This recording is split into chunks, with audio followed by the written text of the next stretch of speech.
دی line king کے آخری حصے میں سمبا نے اسکار سے پرائڈ راک واپس لے لی اور جنگل میں امن اور سکون بحال کر دیا۔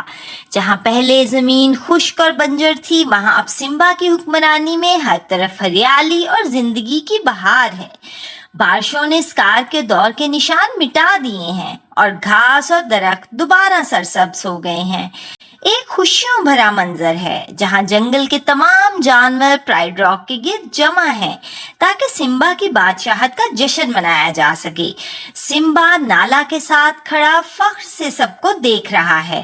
رفیقی، جو ایک عقل مند بندر ہے، اس نے سمبا اور نالا کے بچے کو فضا میں بلند کیا اور مستقبل کے وارث کو سب کے سامنے پیش کیا۔ سب جانور خوشی سے جھومتے ہیں اور نئے شہزادے کا استقبال کرتے ہیں، جو امید اور روشن مستقبل کی علامت ہے۔ یوں زندگی کا چکر چلتا رہتا ہے۔ سمبا، جس نے اپنی منزل پا لی، اب اگلی نسل کو دیکھتا ہے کہ وہ اسی بہادری، دانائی اور اتحاد کی روایات کو آگے بڑھائے جو اس کے والد مفاسا نے اسے سکھائی تھی۔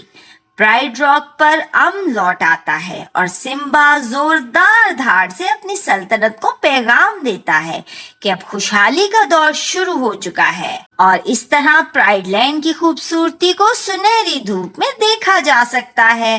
یوں سمبا کے سفر کا اختتام ہوتا ہے جہاں وہ ایک نڈر اور دانشمند بادشاہ بن چکا ہے۔